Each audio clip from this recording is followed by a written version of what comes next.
सामवेद। कल मैंने आपसे ऋग्वेद पर चर्चा की थी।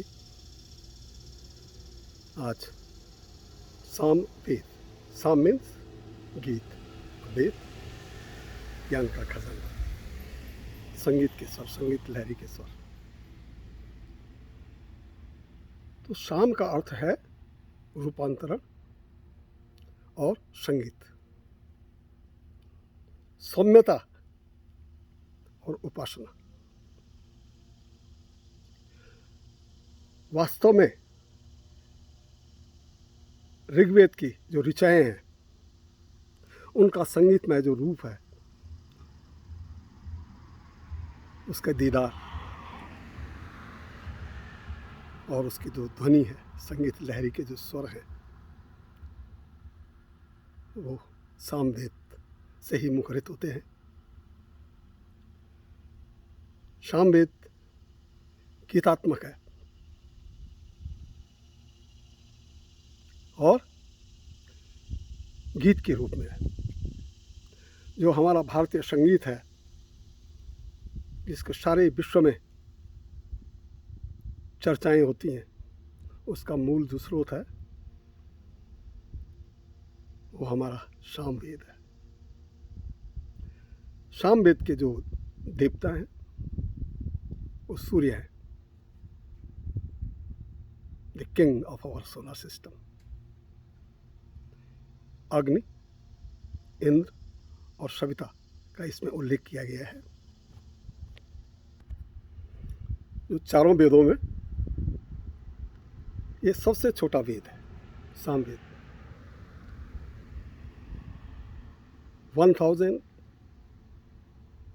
1875 ऋचाएं और मंत्र हैं, जिसमें से 17 यजुर्वेद और सामवेद से ली गई हैं। 75 ओरिजिनल मूल हैं, यानी सामवेद के जो मूल जो मंत्र हैं वो कितने हैं? 75 only, and remaining is from Rigveda. सब ऋग्वेद से लिया गया है। इसमें जो चारों वेदों का जो सार तत्व है वो समाहित है। इसके दो भाग हैं, आर्चिक और गान। कहते हैं कि इसकी अबाउट 1,000 शाखाएं हैं।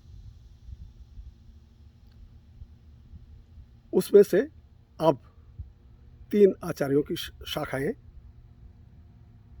मुख्यतः हैं। ये हैं कौमुदधारी, राणायनीय और जैमिनीय। जैमिनीय जो है महर्षि व्यास के शिष्य थे।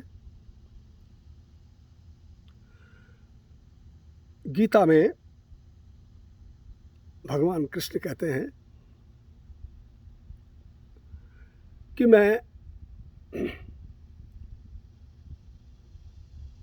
सारे जो वेद हैं उसमें सामवेद के रूप में, सामवेद में विद्यमान हूँ।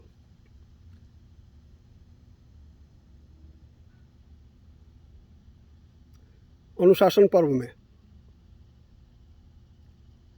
भी इसका वर्णन है। वेदानाम यजुषा शतरुद्रियम, शतरुद्री के समान है।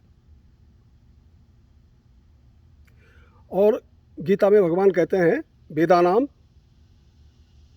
साम वेदोस्मि, मैंने गीता में मैं सामवेद के रूप में विद्यमान हूँ। और शायद यही कारण है कि इसको इतना महत्व दिया गया है।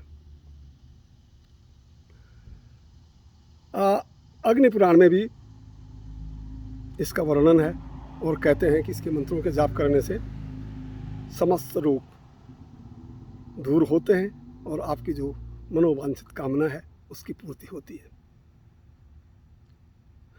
सामवेद जो ज्ञान योग है, कर्म योग है और भक्ति योग है, मुख्यतः 3 युग। सामवेद को इनकी त्रिवेणी भी कहा जाता है, जैसे गंगा, यमुना और सरस्वती प्रयागराज में मिलती है, वैसे तीनों युग की त्रिवेणी के दीदार आपको सामवेद में होता है। समस्त स्वर, ताल, लय, छंद, गीत, मंत्र, स्वर चिकित्सा, राग, नित्य, मुद्रा, भाव सामवेद से ही निकलते हैं। इसका वैज्ञानिक रूप इसमें वर्णन आता है कि इंद्र ने पृथ्वी को घुमाते हुए रखा है। 1000 and 1000 ईयर्स अगो हमारे ऋषि मुनियों को इस तथ्य जानकारी थी कि पृथ्वी घूमती है अपनी दूरी पे और परिक्रमा भी करती है। किसका? चंद्रमा और सूर्य दोनों का। जैसे ऋग्वेद के मंत्रों को ऋचाएं कहते हैं, सामवेद के मंत्रों को सामान्य कहते हैं। इसकी जो विशेषता है वो इसका संगीतमय रूप है, और कोई भी यज्ञ हो, अनुष्ठान हो, हवन हो, सामवेद की ऋचाओं और मंत्रों के बिना अधूरा होता है। आपने शुरू में सामवेद के स्वर सुने हैं, संगीत लहरी के स्वर सुने हैं, तो जानकार होते हैं वही उसका गान कर पाते हैं। जैसे मैंने कहा कि संगीत लहरी के स्वर हैं सामवेद से सृजित होते हैं। सा, रे, गा, मा, पा, धा, नी, सा। सा रे गा मा पा धा नी सा, जो मूल है संगीत का। इसका एक उपवेद है, कौन सा? गंधर्व वेद, संगीत और वाद्य यंत्र। इंडियन आइडल में आपने देखा होगा तबले की थाप पर बांसुरी वादन हो रहा है, तबला बज रहा है, ढोलक बज रहा है, मृदंग बज रहा है। और इसका जो मुख्य उपनिषद है, छांदोग्य उपनिषद, उपनिषदों में सबसे बड़ा माना गया है। भारतीय संगीत की आत्मा है और उस तक परब्रह्म के दीदार करने हैं तो सामवेद के मंत्रों से, सामवेद की ऋचाओं से